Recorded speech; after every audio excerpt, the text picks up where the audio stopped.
Amados, então, boa noite. Estamos aqui de novo no nosso projeto Andanças, essa noite muito especial, com esse grande amigo aqui, grande homem de Deus. Apesar de nós não nos conhecermos há 20 anos, 15 anos, né?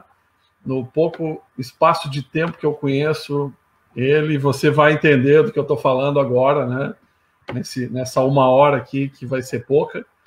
Então, Pastor Paulo Silva. Cara, uma honra poder estar contigo aqui, compartilhar essa noite, poder falar um pouco.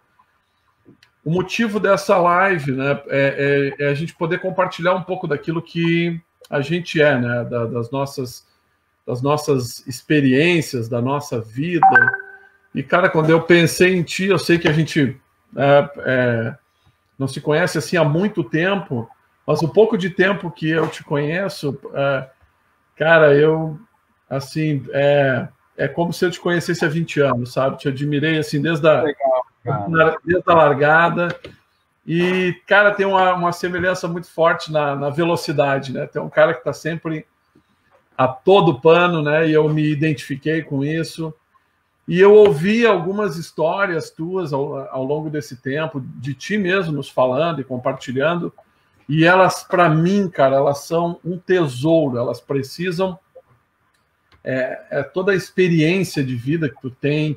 Eu sei que uma hora não é nada, né? Uma hora não é nada para a gente poder falar sobre isso, mas vamos aproveitar essa hora aqui e eu quero te ouvir um pouco sobre ti, cara. Esse cara multitarefa que anda sempre em alta velocidade, né? Com um pouco da tua história aí, da tua família. Te apresenta aí, bem-vindo. Bem-vindo, rapaz, estou muito feliz de estar aqui com vocês, espero que seja realmente uma noite de muito proveito, né? Uma noite onde a gente possa compartilhar experiências maravilhosas. Deixa eu falar rapidamente aqui sobre mim, João. Então, cara, eu sou natural de Maceió, então eu sou nordestino, cara, eu sou do Nordeste do Brasil, corre no meu sangue, né, esse amor pelo povo nordestino. Embora eu saí dali com 13 anos, mais ou menos, cedo nós fomos, digo nós, minha mãe me levou para o Amazonas, onde a gente ingressou, né, eu tive a oportunidade de, numa das melhores épocas da minha vida, ingressar em missões logo tão cedo, né, acompanhando minha mãe. Então, ficamos no Amazonas durante muitos anos, não conheço meu pai biológico, cara, não tenho contato com ele, nunca o vi, não o conheço de forma alguma, mas nunca tive dentro de mim algo que ficasse faltando, porque o Senhor sempre me supriu, minha mãe sempre ensinou, sempre ministrou sobre o ponto da paternidade de Deus, então eu carreguei isso me fez crescer, me fez encontrar minha esposa, casei em 2001, hoje temos quase 20 anos de casados agora, temos 3 filhos, temos o Daniel, que vai fazer agora 15 anos, na semana que vem. Temos o Davi, que tem 12. E temos a Sarinha, cara, que tem 1 ano e 9 meses. E, sim, sempre fui apaixonado pelo Senhor. Esse fogo de missões nasceu quando eu tinha 14 anos de idade, João. Eu fui chamado pelo Senhor com essa idade. Eu estava andando no meio da floresta, indo para a escola, e eu senti algo tão forte aqui dentro. Como assim no meio da floresta, cara? Explica isso para nós. Então, é porque eu morava... Então, vamos lá. Realidade. Vou te contar isso. A missão Jocum, ela ficava a mais de 7 a 8 quilômetros dentro da mata mesmo. Então, ali dentro a gente tinha uma base, né, a base missionária, a gente ficava ali. E para eu ir para a escola, eu tinha que andar esses 7 quilômetros. E para eu andar, era no meio da floresta mesmo. Então, pra você ter noção...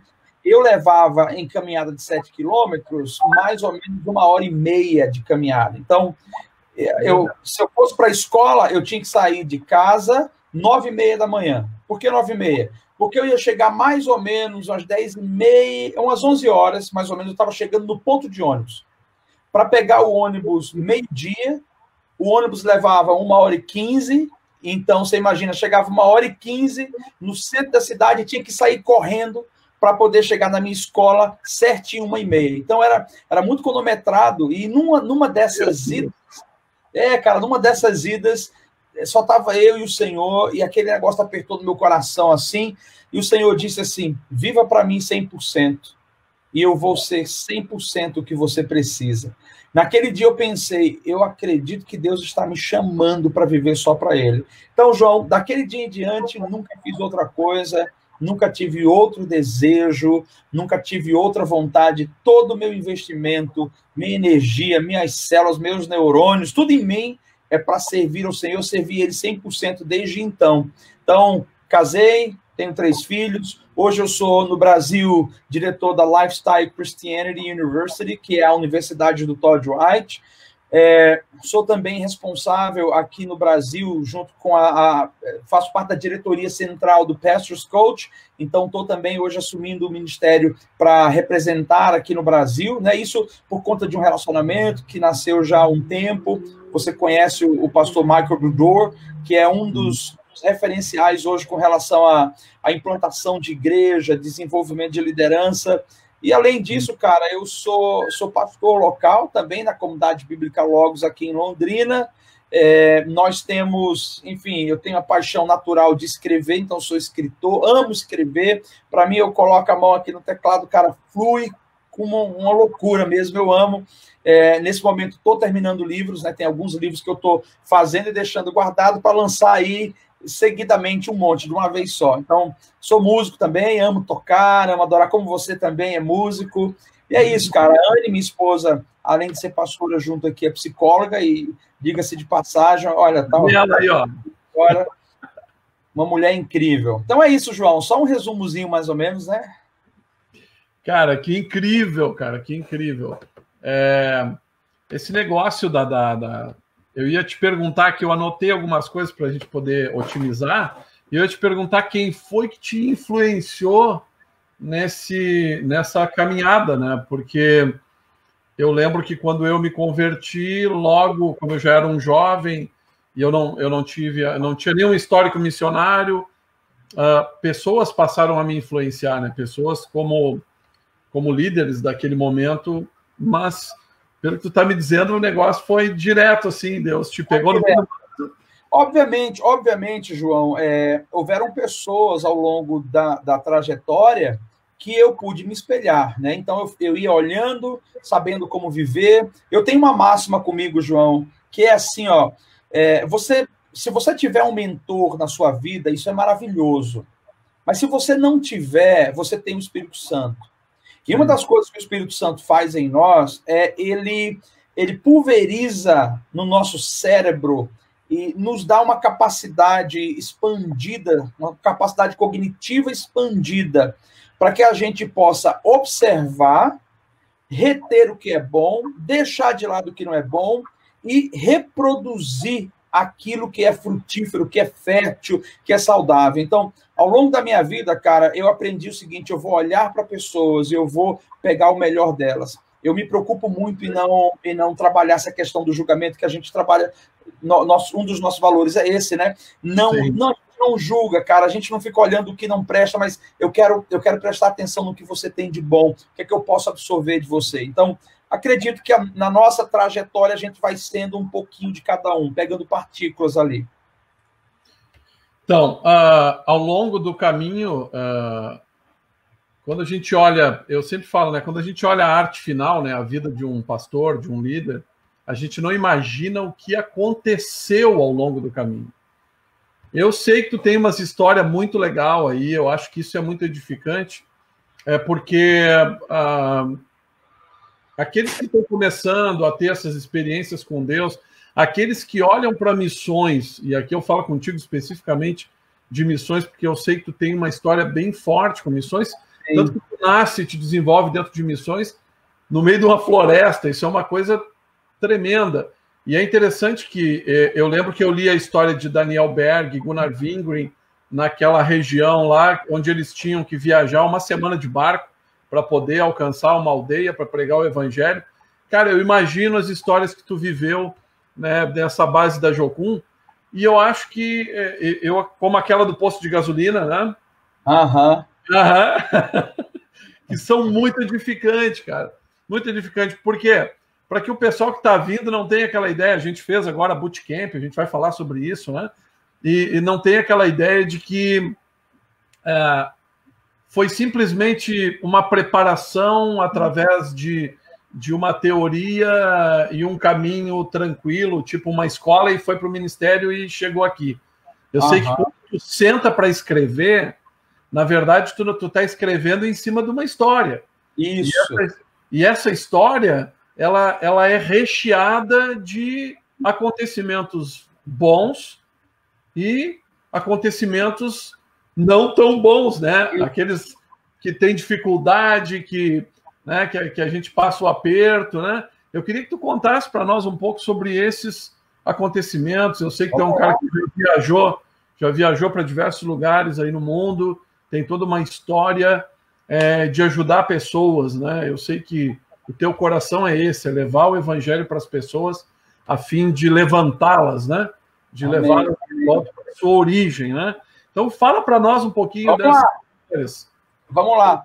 João, esse ponto que você trouxe é um ponto tão central para a nossa sociedade hoje, para nós como igreja. Por quê? Porque a maioria de nós hoje vivemos uma vida romântica, uma visão sobre missões e sobre igreja extremamente romântico. E a igreja, é importante que a gente seja apaixonado, missões é importante que a gente seja apaixonado, mas nós precisamos entender que o amor, ele vai além da paixão, isso é, o amor, ele não está ligado à emoção, embora ele gere emoção.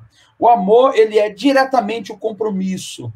Então, é por isso que no momento em que Jesus estava caminhando para a cruz, sentindo dor, ele não abdicou daquilo, ele não abriu mão daquilo, porque ele estava pautado no amor. E o amor, eu não abro mão daquilo que eu me comprometo. O amor, eu permaneço. Não é porque o negócio é perfeito que eu vou estar junto. Eu estou junto porque eu me comprometi.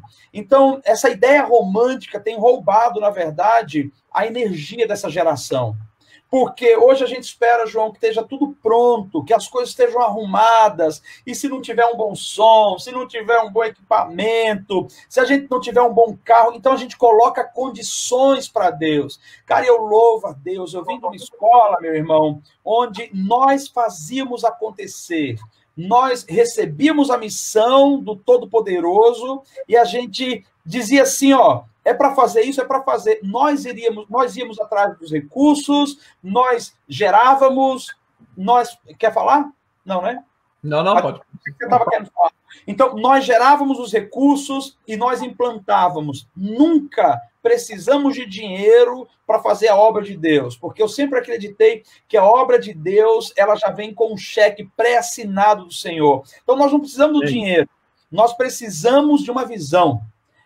Então, essa geração carece de uma visão, porque ela entende que se Deus falou, primeiro, vai acontecer hoje, não vai acontecer agora. Algumas coisas Deus revela para ir nos preparando. Vemos isso nas Escrituras, o próprio apóstolo Paulo demorando ali pelo menos 14 anos sendo preparados. O próprio Jesus viveu 30 anos, cara, de anonimato. Ele teve apenas 3 anos de visibilidade. Isso me leva a entender que o tempo de preparação dele foi muito maior do que o tempo de ser usado. Isso é, o tempo de ser usado por Deus, o próprio Jesus, foi apenas o dízimo da preparação dele. Então, o romantismo hoje, essa visão errada do romantismo de missões de igreja nos rouba, tem nos roubado, nos privado, cara, de viver uma vida consistente. Então, deixa eu falar um pouquinho de algumas coisas que nós enfrentamos ali, de que a gente viveu, algumas experiências maravilhosas que eu sinto que foram chaves para nos sustentar. Primeiro, minha primeira experiência, assim que eu cheguei lá, João, foi assim, ó, eu fui colocado num quarto, minha mãe falou, aqui é onde você vai ficar, eu era um menino de 13 anos, e você fica aqui, e aí quando eu entro no quarto, tinha mais 3 estrangeiros, era um de Singapura, um americano e um inglês, e cara, eu era nordestino, nunca sequer, eu acho que eu nem sabia que existia aquele tipo de idioma, e eu confesso a você que eu fiquei assustado. Eu havia ganhado da minha mãe um violãozinho, e lá estava eu tocando aquele violãozinho, e aqueles rapazes começam a rir. Imagina que eu deveria estar com tanta orfandade que eu imaginei que só porque eles riram que eu era o centro de tudo e que eles estavam rindo de mim. Mas eles não sei se estavam rindo de mim. A única coisa que eu fiquei meio chateado, falei, não, cara, esses caras estão rindo, eu não estou entendendo nada. Mas naquela noite, João, eu dobrei meus joelhos antes de dormir e eu falei uma coisa para o Senhor. Eu falei assim, eu quero entender, Pai, o que eles estão falando. E eu quero falar igual a eles, eu gostaria de falar como eles. E, meu irmão, para a honra e glória do Senhor, durante aquela noite, Deus tocou no meu cérebro, expandiu a minha capacidade de aprendizado, me batizando com uma habilidade cognitiva acelerada. E o que é que aconteceu? Quando eu acordei de manhã, eles estavam falando, eu comecei a entender as frases, comecei a entender palavras, eu botava a mão no ouvido assim, falava, meu Deus, gente, vocês estão entendendo vocês. Eu não estava falando, mas eu estava entendendo tudo. E aí, levou algumas semanas para eu começar a desenrolar.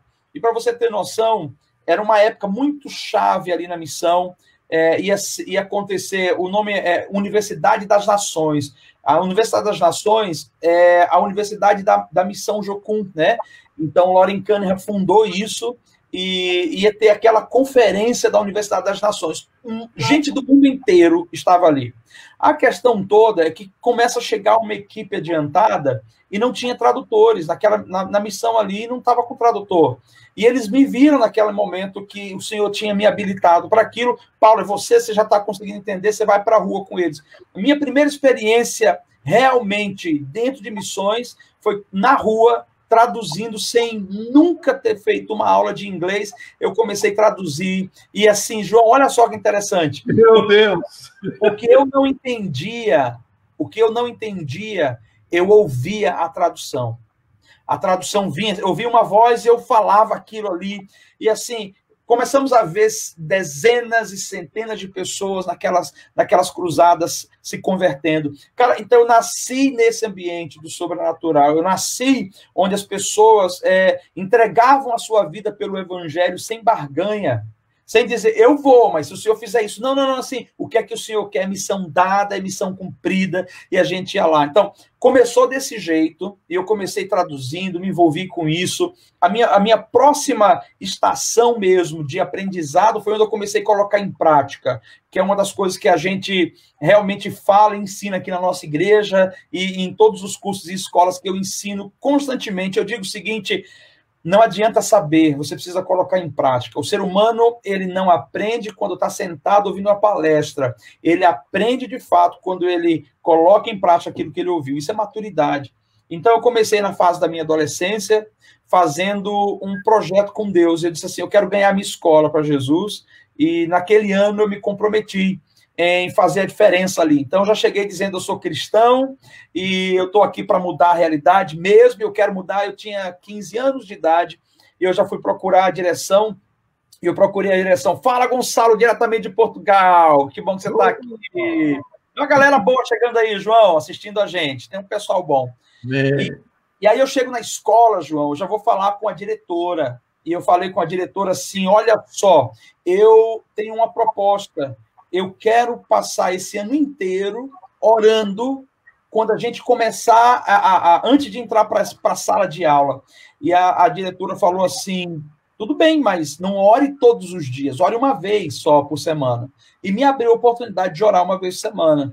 E as coisas começaram a mudar, e ela me permitiu orar todos os dias, de segunda a sexta, e começaram a mudar, me permitiu orar e ler um versículo sem explicar o versículo.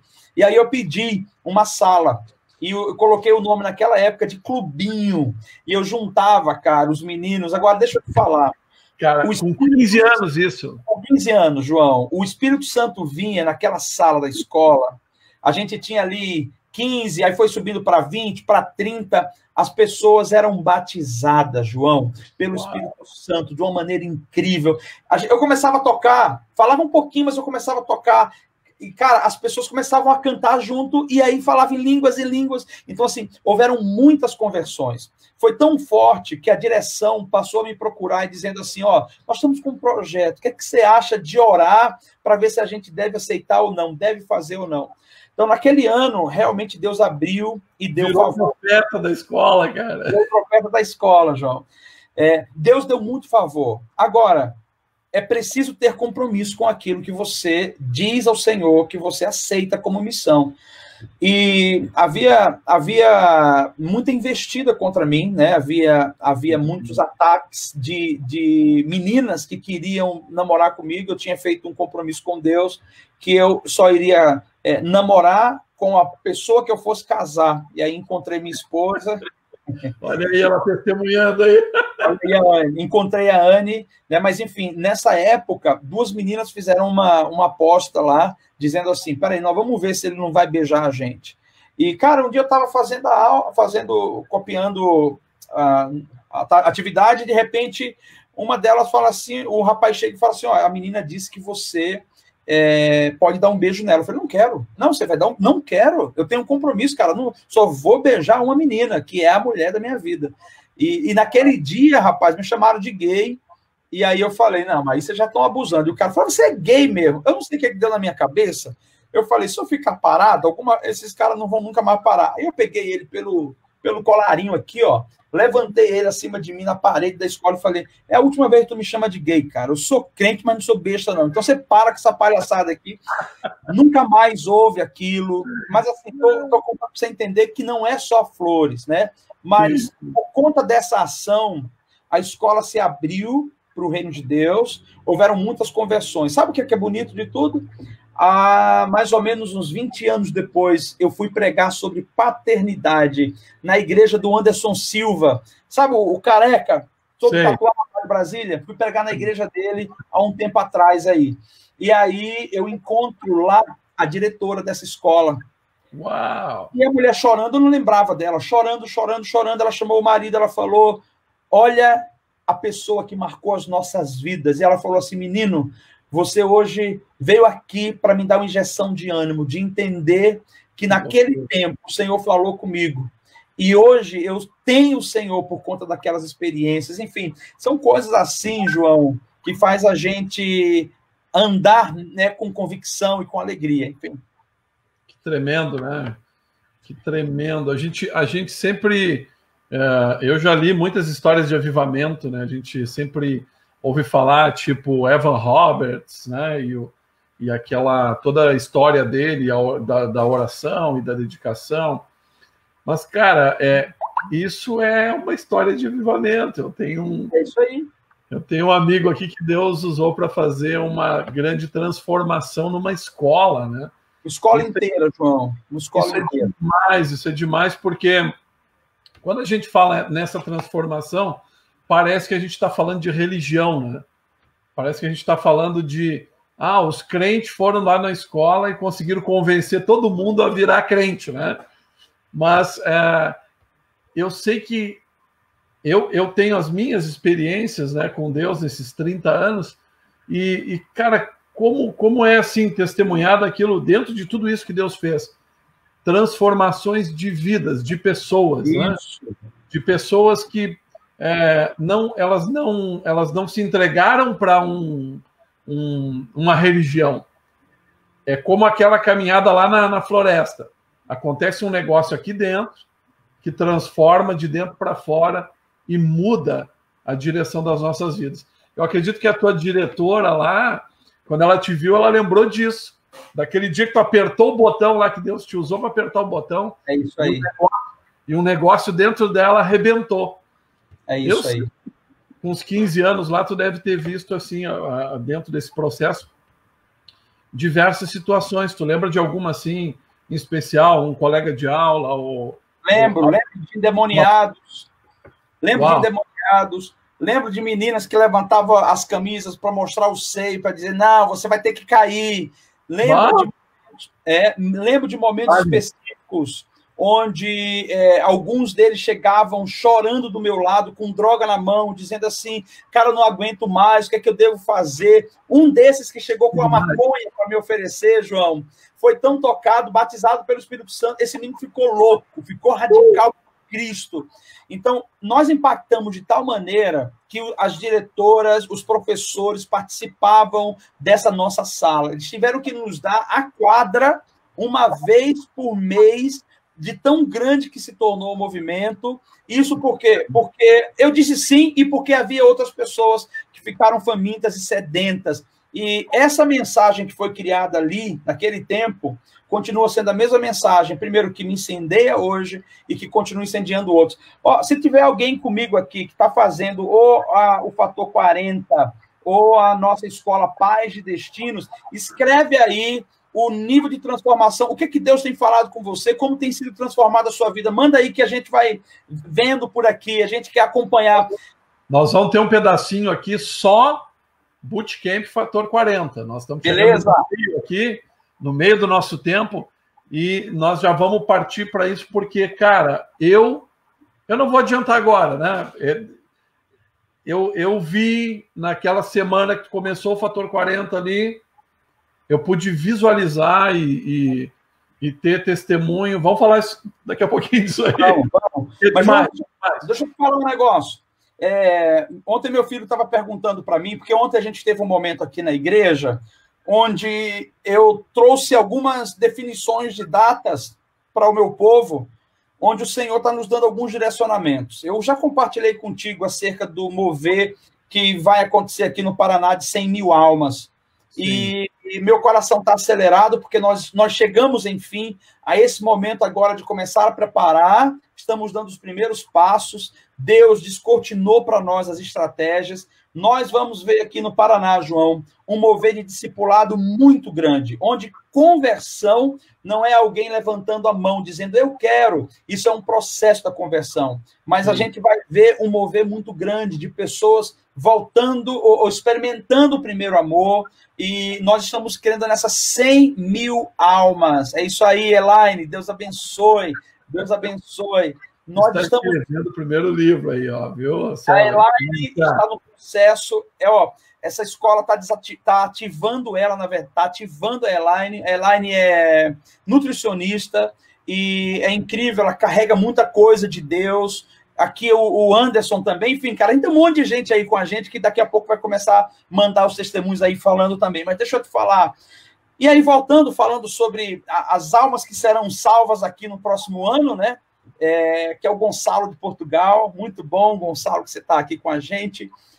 Meu filho perguntou, pai, quantas almas você já ganhou para Jesus? Já passou de 1000? Eu falei, filho, é capaz que sim, eu só não fui contando uma. Ô, Gisele, Deus abençoe. Eu só não fui contando quantas almas, mas eu falei, sabe onde começou mesmo? Começou ali, nessa época, com 14 anos, quando eu fui para o primeiro impacto evangelístico da minha vida, no que a gente chama ali em Manaus do bumbódromo. Porque lá o carnaval é diferente, né? Lá é um bumbódromo, cara. Bumba meu boi. E ali, naquele ano, eu fui a pessoa que mais ganhou pessoas para Jesus ali da missão, e eu só ganhei pai de santo e macumbeiro. Então, você imagina, com 14 anos, eu entrava no meio, sentia a direção de Deus, eu apontava, esse aqui, pegava no braço da pessoa e segurava e dizia, vem aqui porque eu tenho um recado para ti. A pessoa ia comigo, terminava sentado no meio-fio, chorando e aceitando Jesus. Então, assim, foram muitos pais de santos, muitos macumbeiros que naquele tempo começaram a aceitar, e eu tinha apenas 14 anos. O que eu quero dizer com isso? É uma história que Deus vai criando em nós. Nós vamos dizendo sim, e Ele vai nos dando oportunidade, e Ele vai respaldando. Tremendo, tremendo. É tão tremendo que já dá para sentir uma atmosfera aqui, né, cara? Glória a Deus, cara. Estou quase me entregando aqui, rapaz, no online. Glória a Deus, é demais mesmo. Antes de nós entrar no Fator 40, me diz uma coisa, como é viver na missão sem ter medo de passar necessidade? Como é viver com Deus? Né? Porque eu acho que quando a gente fala na missão, quando a gente vive com Deus, toda a nossa vida é a missão, né? Seja ela como pastor, na igreja, aonde for, como é viver com Deus sem ter medo de passar necessidade? E eu estou falando com um cara que tem uma história, né, que vem de um lugar do Brasil delicado, né, em termos... Tu mesmo falou de caminhar tantas horas para poder chegar, tantas horas para chegar na escola. Então, como é que é isso, cara? Como é que é dentro de ti? Como é que é passar para tua família? como é que é passar para as pessoas à tua volta. Por que eu estou te perguntando isso? Porque nesse tempo, cara, como eu tenho visto cristãos com medo de passar necessidade, sabe? Com medo de não ter, com medo de não conseguir, com medo, né? Aquela coisa que Jesus fala de viver um dia de cada vez, Mateus 6,33, né? Busca o reino e eu vou te sustentar. Como é que é isso? Eu sei que tu é um cara que tu vive sem medo de passar necessidade. João, já fui para o aeroporto sem dinheiro e embarcamos. Já vi dinheiro aparecer no chão. Já recebi ofertas incríveis de pessoas que a gente nem conhecia no momento inesperado. Sento constantemente e penso sobre todas as coisas que Deus tem feito. Como eu te disse, minha vida nunca foi pedinte, eu nunca saí por aí pedindo. Eu acredito que para toda missão haverá uma provisão. E eu digo para você que a crise é uma questão de perspectiva. Isso é, quanto mais a gente complica a nossa vida, mais crise a gente vai ter. Então, uma das coisas que eu vejo, João, você sabe disso como pastor, e a gente passa privações em muitos momentos. Agora, quando você tem a perspectiva sobre quem você é, as coisas são secundárias. Então, você não vai ficar dando ênfase a não ter um feijão hoje, não ter uma carne, só ter um ovo. Eu digo para você que nós, ao longo da nossa vida, passamos privações, e em alguns momentos passamos muitas privações. Mas em nenhum momento eu, minha esposa ou meus filhos, em nenhum momento nós ficamos chateados ou desmotivados porque nos faltava algo. Pelo contrário, porque sempre foi motivos de agradar e de agradecer ao Senhor. E eu vou explicar por quê. Porque uma coisa nunca vai faltar para o cristão. O salmista Davi disse: eu já fui moço e hoje eu sou velho e nunca vi um justo mendigar o pão. Você quer saber, João, o segredo da provisão constante? Chama-se obediência ao chamado. Então, eu não tenho que ficar com medo quando eu disser sim para o Senhor e alinhar a minha vida com isso. Eu não tenho que ficar com medo do que vai faltar, porque Deus sempre vai prover para nós o alimento, sempre vai prover para nós o lar e sempre vai nos dar a segurança. Então, eu não tenho que me preocupar se vai faltar. A minha preocupação, talvez, ou o meu cuidado deve ser: Senhor, eu estou fazendo a tua vontade, eu estou sendo fiel, porque a obediência atrai a benção. A obediência ao Senhor abre portas sobrenaturais. Então, quero dizer para você que nunca tive esse receio de como iria ser o dia de amanhã. Eu aprendi a conhecer um Deus que ele é o dono do ouro e da prata. Ele fez esse mundo, essa terra, ele pode prover qualquer coisa. Então, a questão não é se Deus pode, a questão é se eu estou na rota que tenho que estar para me encontrar com a bênção e com a provisão dele. Importante isso, né? Importante saber que... eu lembro de uma frase que eu acredito, eu nunca mais vou esquecer, que o meu discipulador, um pastor que... abençoou muito a minha vida com o ensino, ele dizia assim: Deus nunca vai satisfazer os teus caprichos, às vezes ele vai realizar os teus sonhos, mas ele sempre vai suprir as tuas necessidades. E isso realmente é marcante. Eu lembro de uma época da minha vida, mesmo depois de me converter, em que eu sempre estava procurando suprir, procurando essa área da fonte, né?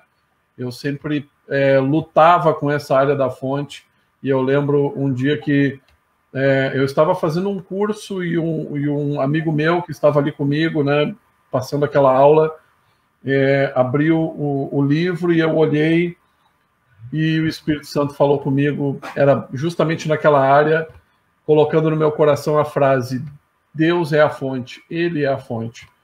A partir dali, rapaz, a minha vida mudou, a minha vida de provisão mudou completamente.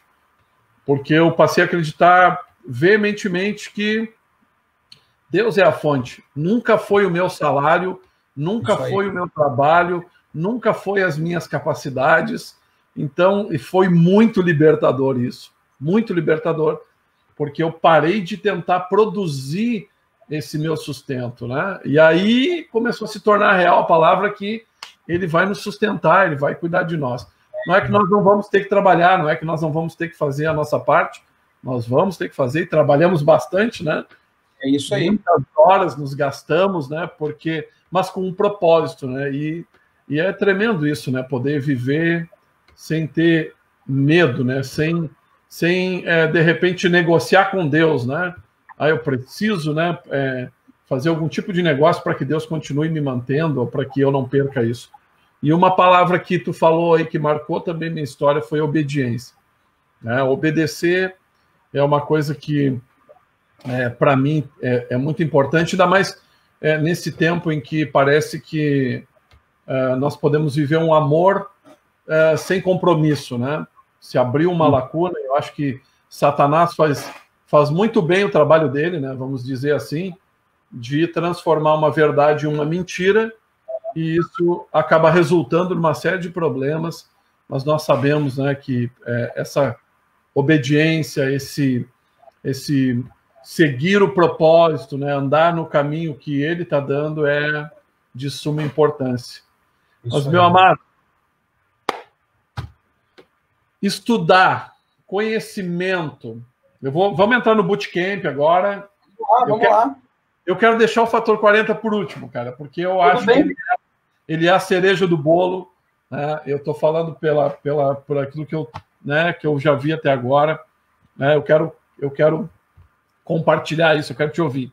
Mas conhecimento, tá? Quando a gente fez o bootcamp ali, cara, foi demais, né? Michael Brudur, gostaria que tu falasse um pouco sobre ele, sobre esse trabalho. E eu notei que logo na semana que tu soltou ali o bootcamp no Facebook, acho que foi, já apareceu uma galera ali falando que o coach na igreja, que isso é o diabo, né? E, cara, eu tenho uma MBA em gestão de pessoas e coach. Eu fiz o bootcamp ali, eu pude ver toda essa ferramenta, né? Cara, como é que é isso, né? Como é que é esse negócio aí? O conhecimento e a espiritualidade, né? Nós temos aí eu acredito que tem uma lacuna que precisa, né, de um testemunho forte. Conhecimento, aprender, se organizar, se estruturar, entender algumas coisas, e espiritualidade. Isso anda descolado? Como é que é esse negócio? Nada. Então, vamos lá. Quero usar muitas das coisas aqui que a gente tem experimentado, vivido, ouvido, e principalmente nesse último ano, recebendo muito dessa mentoria com o Michael, que é algo, para mim, é um presentaço de Deus. Então, eu começaria dizendo o seguinte: talvez o desvio aí esteja numa visão muito unilateral, onde as pessoas agregam espiritualidade a uma vida religiosa, né? E a espiritualidade, ela vai além da minha frequência na igreja, a espiritualidade vai além do meu contexto doutrinário. Então, espiritualidade é o que eu experimento, compreendo e aplico das coisas que Deus me revela. Então, estamos falando da espiritualidade cristã. E aí eu quero trazer para ti o seguinte, que nós precisamos abrir a nossa mente, abrir a nossa visão e enxergar de maneira multifocal, de uma maneira integral, corpo, alma e espírito. Então, o que nós vemos? Nós queremos uma igreja próspera, no sentido de frutífera, nós queremos uma igreja que alcance mais, mas nós buscamos a presença vem, temos milagres, mas a igreja não se desenvolve. Por quê? Porque existe algo que o Senhor fez no início da igreja primitiva que nós deixamos de lado, que chama a gestão das coisas e a gestão das pessoas. Então, a presença, ela é responsável em despertar, em alcançar, em manifestar o sobrenatural, em revelar. Mas a gestão ajuda o ser humano a compreender isso e a metodologicamente trabalhar uma edificação para uma expansão. Então, não acredito que esteja, segundo a palavra, dissociado essa parte, a parte administrativa. Algumas pessoas que são mais leigas, elas vão dizer, não, mas aí você está dizendo que a igreja é uma empresa. Tá, tem um CNPJ, é uma empresa, desculpa, tem um CNPJ, é uma empresa. O que nós não... Aliás, o que nós temos que entender é que o que vai fazer da igreja empresa é a maneira que ela está sendo gerida, mas não a gestão em si. Porque se a gestão ela está debaixo de valores, a gestão é o quê? É organização e administração. Os apóstolos estudavam a palavra, liam a palavra, ensinavam a palavra e organizavam como que vai ser entregue os mantimentos, onde que a gente vai empregar o dinheiro agora para que alguém saia daqui e vá até tal cidade. Então, João, no Bootcamp a gente trabalha muito a questão da igreja crescer, não pelo foco do crescimento, mas pelo foco da qualidade. E talvez hoje a gente atribua que muitos crentes pulando e falando em língua estranha dentro da igreja e vendo curas, que isso é qualidade. A qualidade é quando gera-se frutos e as pessoas são alcançadas, elas conseguem se envolver e se desenvolver, né? Então, se não há desenvolvimento, tem que se avaliar se realmente é saudável. Interessante se nós olharmos dentro do contexto ali do ministério de Jesus, né? Ele tem toda uma gestão de treinamento, né? Ele tem toda uma gestão de capacitação, ele envia, depois ele recebe de volta, ele faz a avaliação do processo, da ação, de como eles estão orando. E uma coisa interessante, vamos ficar em Jesus, nem vamos para o Antigo Testamento, mas ali no Novo Testamento, como esses processos, né, de levar o evangelho, eles são, queira ou não queira, eles são estruturados, né? Nós vamos ver isso na vida de Paulo muito forte, né? Nós vamos ver isso Jesus tinha um tesoureiro, né? Tinha um tesoureiro. Tinha um tesoureiro. E eu não vejo só isso. Essa questão do coach, por exemplo, hoje, eu vejo Jesus e Pedro nesse trabalho relacional. Uma coisa interessante que eu sempre gosto de falar a respeito de Pedro, por quê? Porque Jesus xingou Pedro, né? Jesus virou e deu uma bronca em Pedro. Xingar para a gente é chamar palavrão, né? O bronca é dar um carão, é tipo assim, advertir. Aqui no Sul, xingar não é palavrão. Xingar é chamar atenção com furor, com fervor, né? Então ele chama a atenção de Pedro. Mas isso não fere o relacional deles. Não. Depois ele trabalha o coração de Pedro, ele dá uma missão para Pedro. Depois que Jesus ele ascende aos céus, ele volta para ter de novo um papo com Pedro ali no pano branco, com os animais, né? Eu não sei, cara, mas eu vejo muito do processo desse coach, que seria o técnico, que seria o cara que está treinando, né? Eu vejo Jesus treinando Pedro ali. E quando Jesus fala, por exemplo, nas parábolas dele, as parábolas são de um agricultor, de um lavrador, o cara que tinha uma vinha, essa vinha tinha pessoas que eram responsáveis. Então, eu não consigo ver isso desconectado, eu vejo muito do processo. E por isso que, para mim, tá? Se eu estiver errado, tu me corrige, mas para mim, o que nós estamos fazendo hoje é a herança daquilo que Deus tem liberado ao longo da história sobre a humanidade.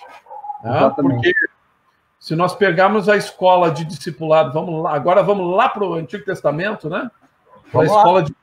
A escola de profetas lá de Eliseu, o que é? O cara leva os caras na beira do rio e eles estão fazendo trabalhos manuais, é discipulado, é lado a lado. Exatamente. É prática, teoria e prática junto. Então, esse treinamento hoje ele não é comparável, 100% comparável aos processos que, por exemplo, no Bootcamp a gente aprende muito mais sobre como cuidar de gente do que fazer uma gestão empresarial? Sim, totalmente, porque igreja é pessoas, são vidas.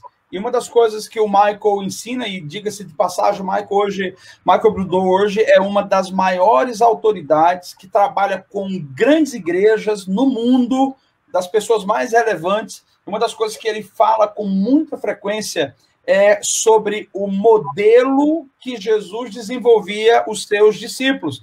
Isso é totalmente algo bem formal e intencional. Como que ele desenvolvia? Ele fala sobre o modelo concêntrico, onde ele mostra através de um gráfico Jesus, 3 discípulos mais próximos, aí tinha os 9, aí já formava 12. Depois Jesus com 70, depois Jesus com 120, depois com Jesus na ascensão ali com 500. Então, Jesus tinha essa ideia concêntrica de ir trabalhando os mais próximos para ajudar ele na administração, na gestão dos outros, e ele sempre fez isso de maneira intencional, em 3 fases. Primeira fase, ele fazia com os discípulos juntos, olhando. Depois, ele colocava os discípulos para fazer junto com ele. Vem cá fazer comigo. E depois, ele deixava os discípulos fazerem e ele estava olhando. Então, todo o processo de Jesus de desenvolvimento é apostólico. O apostólico não é título, não é uma função, não estamos falando de título. E como que era isso? Então, Jesus recrutava as pessoas, desenvolvia e projetava elas. Então, recrutava, desenvolvia e projetava. E quem sabe hoje é uma das grandes chaves que vai fazer a gente desenvolver. É a gente parar de, como líder, ter medo do crescimento do nosso liderado. É a gente, como pastor, entender que nós seremos muito melhores se os nossos liderados forem muito além da gente. Eu tenho uma frase que eu carrego comigo: o sucesso de um líder não é sobre quão longe ele vai, mas é sobre quão longe vão os seus discípulos. Então, é isso que a gente tem que fazer, como Jesus fez. Deixa a galera aí, deixa a galera avançar. Eu lembro de uma frase, acho que era... Eu não me lembro do nome dele agora, do cara lá do Asas de Socorro. Jim Elliot. Ele que fala, né, que eu não posso ter medo de perder aquilo que eu não posso reter, né? Isso aí. É uma frase que me chamou muito a atenção, porque, na verdade, nós não preparamos pessoas para nós, né? E a frase que Jesus fala para Pedro é bem interessante. Ele diz: apacenta as minhas ovelhas, né? Ele não está dizendo apacenta as tuas ovelhas, né? Só que ao longo dos anos a gente foi treinado para entender, né? A minha igreja, as minhas ovelhas, né? E essa questão da propriedade aí talvez, né, tenha atrapalhado um pouco ao longo do caminho, mas eu sinto forte nesse tempo, né, tendo as gerações aí que a gente já passou aí, que a gente viveu nos últimos 30 anos, uma porta se abrindo para trazer uma restauração de maturidade na área de aprender, né? Eu acho que existe um certo medo de que, se eu me debruçar demais, e por muito tempo se falou, a letra mata, né? Numa interpretação distorcida, mas aquele medo, se eu agora me dedicar a fazer um curso onde eu vou aprender a fazer processos como Jesus fazia, eu vou cair em modelos anteriores que nós já sofremos, que nós já padecemos, que já deu errado. Tá, mas e aí? O fato de nós termos tido experiências anteriores com o falso deve nos limitar a continuar nessa busca do verdadeiro, de aprender, de aprofundar? De forma alguma. E assim, João, não é sobre métodos, não é sobre programas, é sobre valores. Isso é, por que eu faço o que eu faço? O programa, ele trabalha o seu comportamento, mas valores trabalham na sua essência. E é por isso que a gente trabalha tanto com essa questão de valores, dos princípios, e a gente crê que não tem a ver com um comportamento. Jesus não quer mudar comportamento, Jesus quer mudar a essência.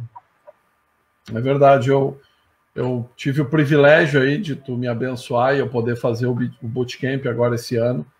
E todo o tempo, né? Eu falo aqui como um testemunho, né? Porque eu já estou usando aquilo que eu aprendi. E eu vejo assim, às vezes, é como tu ter uma arma poderosa, mas tu não sabe as melhores formas de usar aquela arma. Então, quando a gente organiza essa força, esse poder, né, essa capacidade de entrar em ação, isso nos ajuda, né? Isso nos possibilita a ficar mais tranquilo, a dar passos mais organizados, né? A não entrar num processo de canseira tremenda. Isso. Lamentavelmente, nos últimos 2 anos, como a gente viu o pastor tirando a sua vida, né? Exatamente. E, cara, quando eu vi aquele pastor americano lá, que com uma igreja com 5.000 pessoas, ele tirou a própria vida por problemas lá que eu não foram claramente revelados, eu até brinquei, né? Disse, pô, se ele caísse na realidade das nossas pequenas cidades, então, né, ele não tinha durado 1 mês. Mas o que leva as pessoas a tirar a sua vida nesse cenário e o que leva as pessoas a se frustrar e aí gerar os desigrejados, gerar igrejas totalmente independentes, eu acho que é justamente isso, é a frustração, né, anterior e esse desencorajamento, né, de continuar, né, de ir para o próximo nível. Acho que Deus se revela, né, a cada dia de uma forma nova e mesmo no mundo cheio de coisa errada, tem muita coisa boa de Deus e eu acredito muito nesse processo, né, nesse processo de aprender, nesse processo de não ter medo de discutir, não ter medo de colocar à prova. O máximo que a gente pode, por exemplo, no bootcamp, quando eu entrei, eu pensei, o máximo que pode acontecer é eu não gostar e eu solto e vou fazer outra coisa. Mas não, esse não é uma coisa para não gostar e soltar, né? Eu vejo ali a vida de um homem que é bem o que tu diz, totalmente focado em levar para as pessoas o sentimento de quem elas realmente são. Isso. A força que nós temos em Deus é que vai manifestar o que Ele quer fazer. E não é a nossa força, né? Não é nós em nós mesmos, mas é através de nós. E isso eu vi, eu pude presenciar ali no bootcamp todo o tempo, né?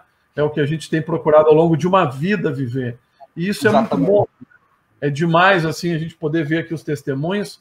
E eu quero entrar no fator 40 agora, cara, porque bora lá, cara.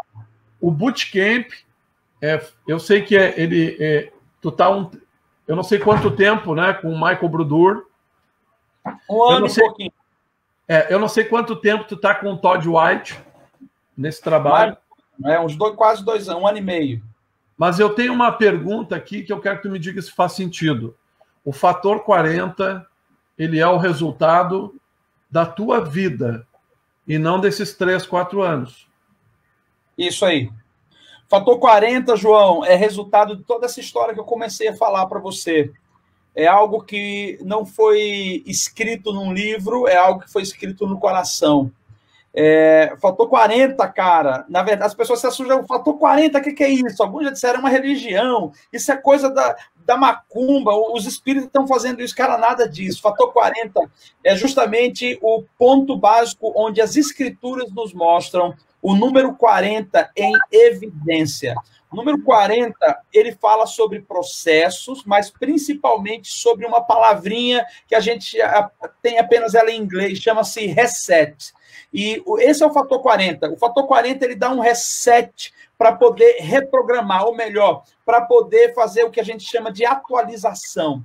Então, o que é o fator 40 quando a gente enxerga desde o início das escrituras, ali em Gênesis, e você vai chegar até o final da Bíblia, vendo que o próprio Jesus passou por momentos de 40 dias. Olha só, Jesus, ele morre, ele é ressurreto e ele fica 40 dias aparecendo entre os discípulos. Por que o número 40 é tão evidente? Por que a Bíblia fala sempre? Porque fala sobre processo, fala sobre um novo começo, fala sobre uma ação de transformação. A ciência, inclusive, já testifica, já afirma que quando o ser humano se expõe a um processo de 40 dias trabalhando uma mentalidade, 40 dias é o suficiente para ele ter aquela mentalidade mudada.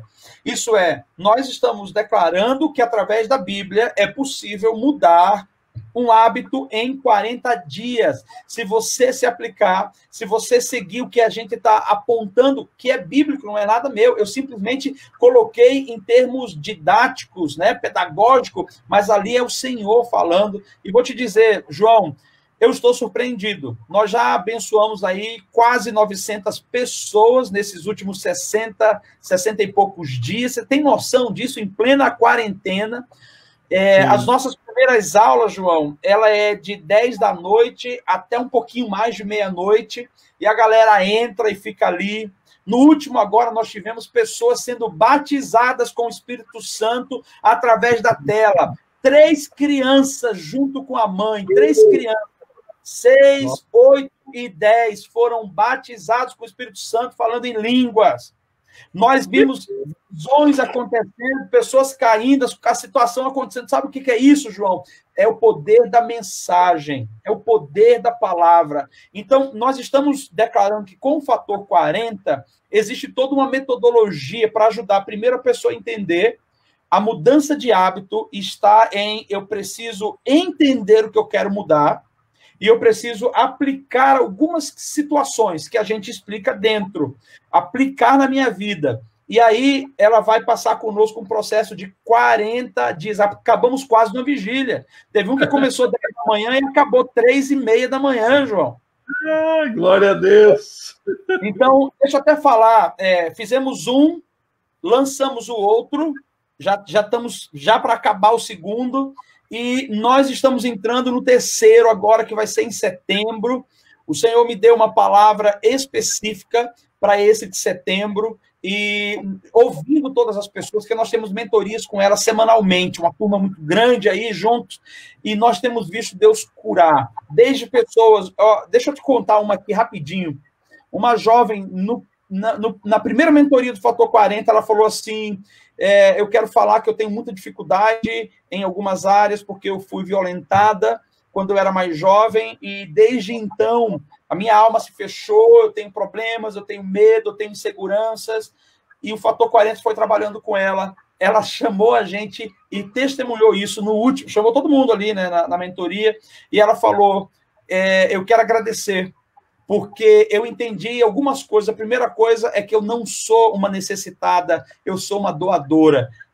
Preste atenção aí, João. Nós não somos necessitados, nós somos doadores.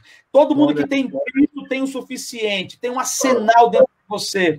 E aí essa menina falou assim, eu entendi que a minha cura aconteceu. Primeiro, porque eu fui tocada no corpo, nós ensinamos sobre isso, eu fui tocada no corpo, meu corpo sentiu, a minha alma processou os sentimentos, o nojo, o medo, mas o meu espírito é do Senhor, nunca foi tocado. E a palavra não diz que nós somos o corpo, a palavra não diz que nós somos a alma, a palavra diz que nós somos essa essência, o espírito, é o homem interior. Então, quando essa moça entendeu isso, ela falou assim, cara, eu fui tocado no corpo, foi chato, foi ruim, mas aquele homem nunca tocou na minha essência. Isso é, eu sou livre, eu sou livre. Naquele dia ela disse assim, pastor, depois que eu terminei o Fator 40, eu pude entender que a minha libertação total seria, primeiro, orar por aquele homem que era meu inimigo. E quando eu comecei a orar, no meio da oração, eu chorei, e eu disse assim, Senhor, abençoa. Cara, uma coisa é você orar, outra coisa é você abençoar. Naquele dia houve cura de fato. Então, essa não é uma mensagem qualquer, essa é uma mensagem embasada na palavra, de ponta a ponta da Bíblia, e que ela é recheada de... Tudo que tem ali é exclusivo, João. Não foi de Todd White, não foi de Michael Brudot, não foi da Catch the Fire, tudo ali é exclusivo de algo que Deus deu, da palavra revelação. Então, nós vamos ter um em setembro, e eu quero desafiar você, inclusive, a chamar a galera da tua igreja, tá junto, não é sobre dinheiro, tá? Eles vão ver ali como isso é acessível, não é sobre dinheiro, é sobre a mensagem. Eu tenho isso no meu coração, minha responsabilidade, eu vou impactar a minha geração com o que Deus colocou em mim. Cara, eu senti isso, tanto que quando eu escrevi aqui o tópico aqui, para não esquecer, eu botei a frase assim, ó, explosão fator 40. Glória a Deus! Por que eu botei assim? Porque eu lembro que eu compartilhei com uma pessoa, cara, compartilhou. Lembra que tu mandou? Compartilhei, compartilhamos, né?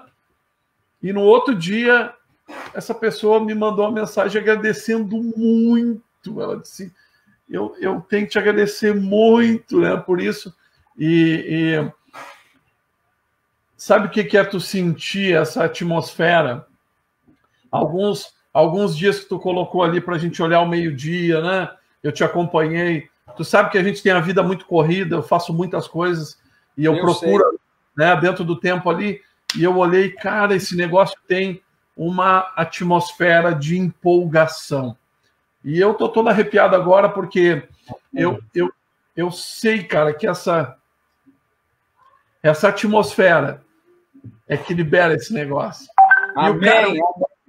O negócio incrível é que eu acho que a gente precisa deixar claro, né, que a gente está aqui falando pela internet, a gente está aqui falando da nossa vida com Deus, e Deus não tem limitação de distância, né? Tu falou, olha, foram 900 pessoas.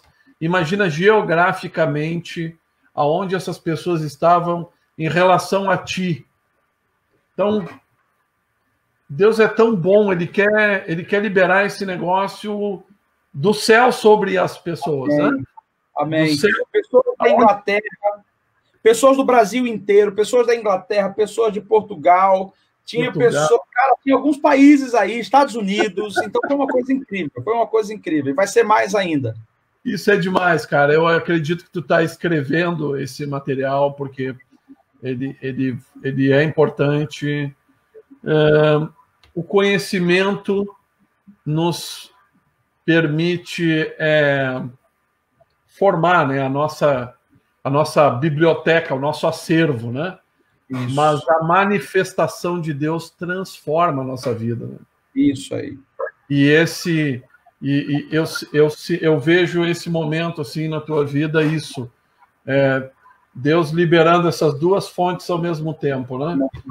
É conhecimento para te saber aonde tu vai e, ao mesmo tempo, esse liberar de autoridade e manifestação para te saber com quem tu vai, né?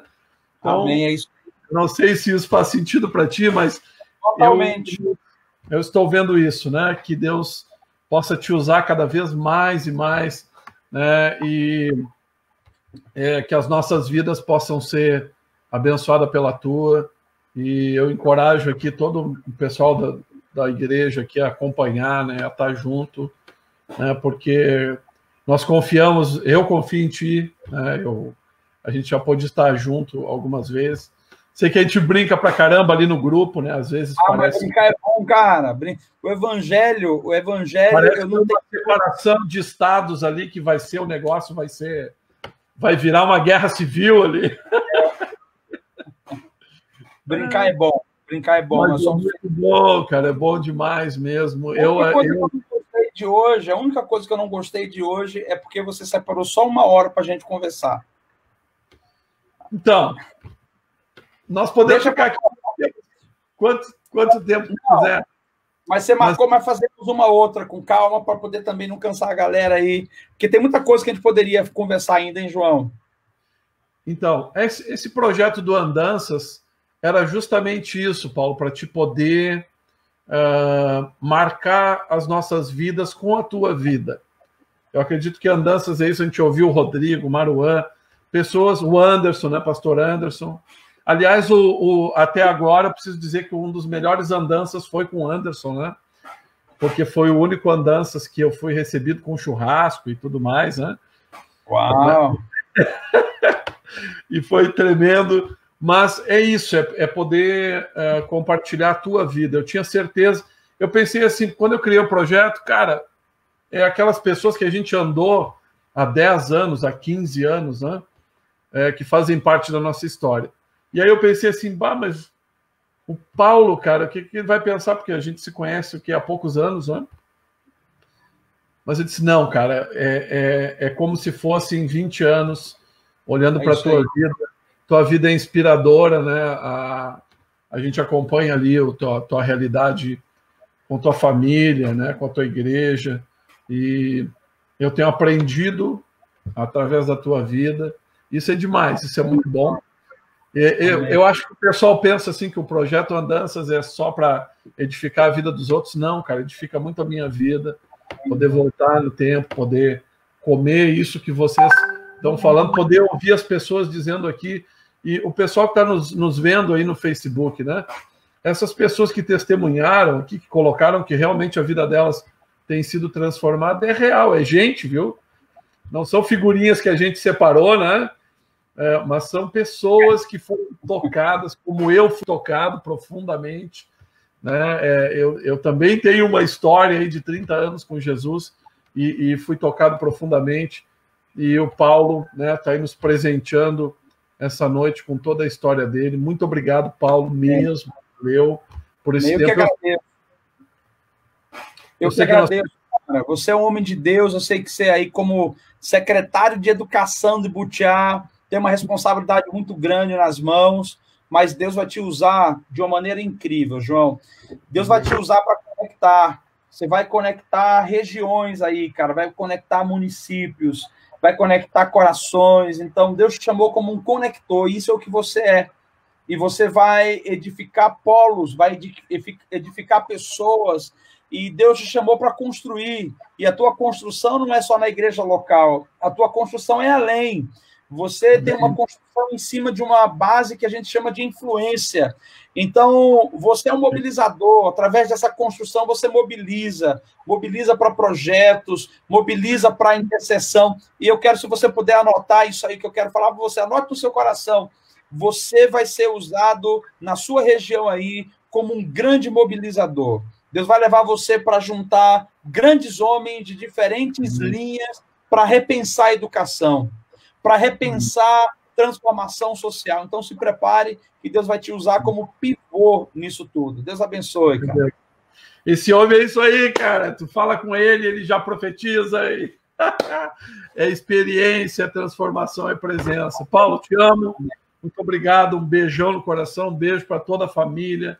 E, cara, que nós possamos voltar mais vezes falando de temas específicos, né? Compartilhando. Eu acho que é muito importante. E manda para nós aí as notícias do Bootcamp, do Fator 40, e nós queremos estar acompanhando aí a tua história e estar contigo. Mano. Tu é um cara que vale a pena estar de olho, né? Um filho de Deus amado, importante para nós. Amém. Obrigado mesmo. Obrigado por tudo. Obrigado por tudo, cara. Obrigado mesmo pela amizade, pela parceria. Deus abençoe, até a próxima. Obrigado, pessoal, que acompanhou a gente por um tempinho aí também. Espero que tenham sido abençoados. Tchau, cara. Um abraço. Obrigado, pessoal. Deus abençoe. Paz e fogo. Uma ótima noite para todos. Até a próxima andança aí. Só que o bom tempo vem e vai. Um tempo bom todo mundo tem na vida. Lembrar das coisas boas ajuda a prosseguir. Viver um tempo bom que você precisa para ser feliz e não pensar em desistir.